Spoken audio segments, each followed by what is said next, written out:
Hey everybody, welcome to Geek Speak. My name is Randy Asenchak. In the background today, you're going to be seeing gameplay footage from Turok, a game that I played a whole lot when it first came out, and it was nice to go down nostalgia lane and basically have some digital memories about the time.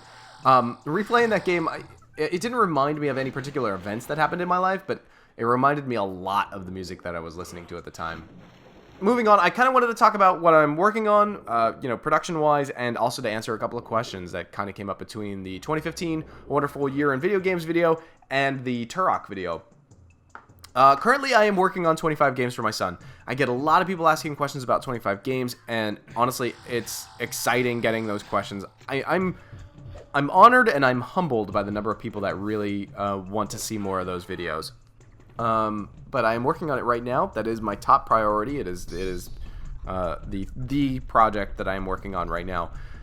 I want to have an episode of it done soon. Now, soon in my mind is obviously going to be different than soon what it is for everybody else out there, and I don't want to make any promises because there's a lot that kind of goes into these. A standard video review, I can crank out about once a week because playing the game in full, writing the script, editing the script, doing voiceovers, and then putting all the captured video together, and then sometimes even needing to go back and doing pickup shots. That roughly takes about a week to do a proper video review. Because this isn't my full-time job. I have a full-time job. I do this on the side. Right now it's the slow time of the year, and so now I can focus on working on 25 games for my son.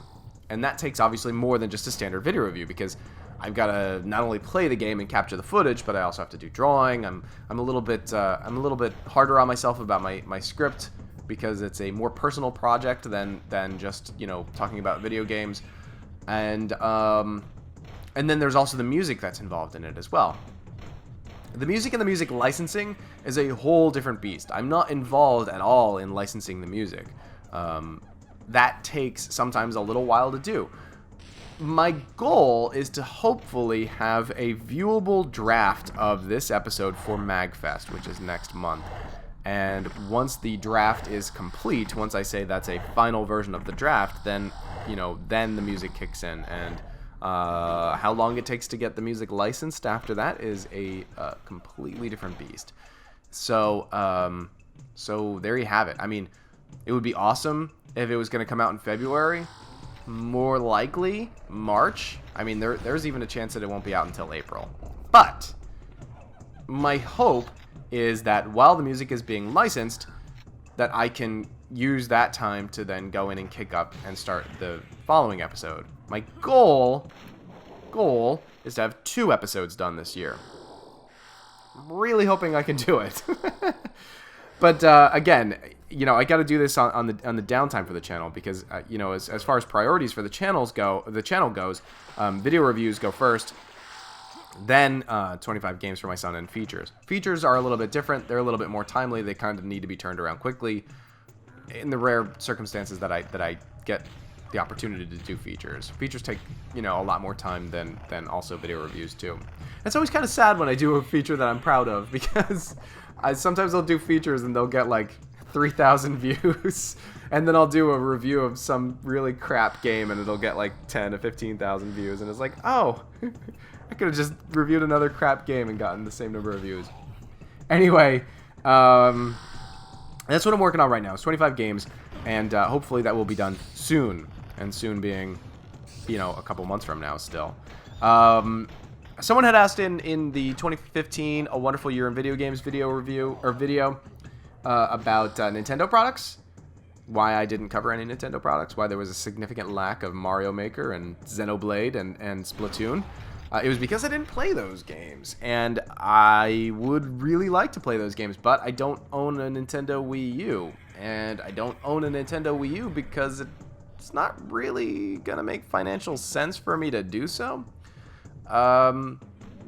This channel makes enough money to basically pay for itself, It makes enough money to run the channel, and not much else. It's not like I'm paying my mortgage with the money from this channel. It's not like I'm paying for car payments or insurance or groceries. I mean, this channel makes enough money to run the channel, and to make videos about Nintendo products and then live in that weird fear of them taking the $2 or whatever a video might make, it's not worth my time and or money. So that's why I don't review Nintendo products. I'm sure they're amazing. Xenoblade looks like a game that is right up my alley. I still, one of these days, would really like to play Toad Treasure Tracker. That game also looks like it's up my alley. But that's probably not ever gonna happen, unfortunately. So that's why no Nintendo products on my channel. Sorry. Let's see. Oh, there's two questions that kind of I'm gonna ball into one answer. And the one question, which I'm going to paraphrase because the question was asked a lot snarkier than the way I'm going to put it, was why was there a tonal change from earlier videos where I basically spoke in first-person plural using we to now where the videos have a little bit more of a personal tone to them and I use I for first-person singular. And then the other question was what happened to the Elder's Choice Awards. And the answer to both of those questions is that a long time ago when this channel started, God, a long time ago when this channel started, there were more people that wrote scripts for the videos that we were producing. And I wasn't always the only person I wasn't always the person that was producing the videos. There was a time when I would write a script and read my own script and produce my own video, and I would say we, because it was just less confusing, because there was other videos where someone else would write the script, I would do the voiceovers, and then someone else would do the video, would produce the video, and then we would post it online. So in that circumstance, if someone else was writing the script and someone else was producing the video and I was only doing the voiceovers, it would be weird and wrong somehow mentally for me to say I, because I don't want people to feel like that was my opinion. For example, I never played Mass Effect 3. I actually just picked it up for the first time. I finally own a copy of it for myself because it was on sale over Christmas. But there's a video review for Mass Effect 3 on this channel that I did not write. But obviously I stand by the opinion of the person who wrote it. So in that circumstance, I would read we. But as time goes on, people get jobs, people have kids, they get married, they move, they lose jobs, and one by one, people needed to stop writing for the site, and now it's down to me. So I just say I now. I am the primary person that writes for the channel. I'm the primary person that reads for the channel. I'm the primary person that produces video for the channel. So I say I now, and that's probably why there's that tonal change. Yeah, kind of sad. Oh, same thing goes for the Elder's Choice Award. The Elder's Choice Award was meant to be a thing where any of us that were writing for the site at the time could kind of like put that award on someone else's script or on our own script to say like, I really like that game. That game is one of my favorite games. I think it's awesome. So essentially the thought process was, even if somebody else gave a game a worth trying, I could, like, if somebody else wrote the script, they gave it a worth trying, I could say, you know what, even though you gave that a worth trying, I really like that game. I could probably still put an Elder's Choice Award on it. So it was kind of this weird, almost like a Pog Slammer, I guess. I don't know. Is that how you use Pogs? I never played Pog, so I should probably stay away from Pog analogies. I don't know. It was kind of that way. It was that mentality. It was sort of like a, I don't know, it was that way to reach into somebody else's review, into somebody else's script. So that's kind of why the Elder's Choice Awards went away. Now it's just me writing. Now I feel like worth buying, worth trying, don't bother is probably enough. I feel like I've gotten a little bit stricter about which games I'm giving my worth buying awards to. Gosh,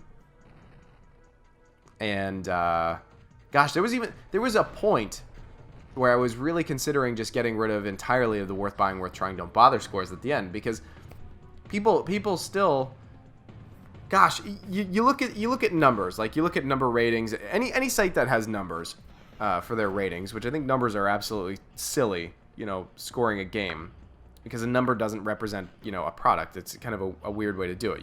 Do you recommend it or you do not recommend it, and if you do recommend it, on what basis? So numbers are kind of weird when they represent an opinion. So anyway, any site that gives numbers, you're obviously going to find people afterwards are going to be like, well, you gave Fish of War 3 a 9. But then later on when Carp of Duty came out, you gave that an 8.5. What the hell is wrong with you? And I didn't even want to like deal with the headache of that, and I really wanted people to pay attention to the words that I was writing and the words that I was saying way more than the stupid arbitrary score at the end of a video or at the end of a review, because that stuff just doesn't make, it makes no sense at all.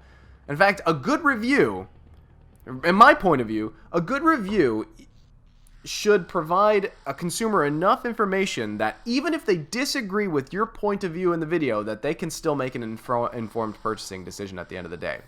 So I could tell somebody like, hey, I found all of these things nice about the game. I found that it had good frame rate. I found that it had nice graphics. I found that the soundtrack was enjoyable. I found that the gameplay length was adequate at X amount of hours. I found that, you know, all of these things that are objective. I can objectively list things that a game does fairly well, fairly objectively.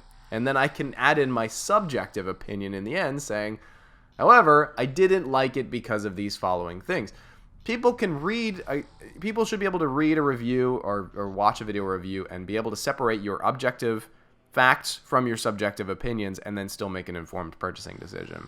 And I feel like when you whittle stuff down to just a score at the end, then people totally ignore all that crap and then they just bitch about like what score you gave it, or they completely forget all of the things that were just mentioned in the game. So I could say that I gave a game worth trying, but perhaps I gave enough information for somebody out there to be like, you know what, you only gave that a worth trying, or you actually gave it a don't bother, but you said enough things about that game that really rang some bells in my brain, and I want to try that game. So my game, you know, my scores, when I give something a don't bother, I'm not saying like, don't bother, and by the way, if you purchase this game after watching this review, I find you to be silly. I'm saying I feel like you probably shouldn't bother as a standard consumer. However, if you watch this video and you still find, you know, things that you enjoy about this game, then go out and go play it. Awesome. Have a great time. I don't want to stop anybody from having an awesome time while playing games. Please, have a great time. But anyway, so there's that. Oh, and I guess on the flip side of that, the Fallout 4 video review, a game I really enjoyed. Fallout 4, I really enjoyed. But I called out as many problems with the game that I possibly could. There were people that were really mad at me for still enjoying the game despite the problems that I pointed out. And I feel like that's kind of I mean, I get that they're upset, but I gave people enough information to make a purchasing decision on their own. So they could watch that game and then say, like, why wasn't this guy bothered by all of the glitches that he found in the game? This would bother the heck out of me. That is the reaction you should be having after watching a review or reading a review. You should be having those reactions and saying, I disagree with this guy, but I am grateful that he gave me this information. You know? So anyway, I hope that wasn't too much of a tangent. So that's what happened to the Elder's Choice Awards. They went away, and that's what happened with the tonal change from first person plural to first person singular. They all kind of went away when it was just down to basically me writing and producing content for the site. Anyway, this went really long. Sorry about that. Hope you're all doing well. I hope that you guys enjoy the upcoming episode of 25 Games for My Son whenever it finally releases. If you don't already, follow on Facebook. I try to do my best of, like, when I draw something that I think is particularly cool for the video, I try to post those there, at least the pictures there. So hopefully that's enough to kind of pass the time before then. Anyway, I'm looking at the time on this and it's already crazy long and I'm kind of worried that I have enough footage for it. Anyway, see you guys. Hope you're doing well. Later.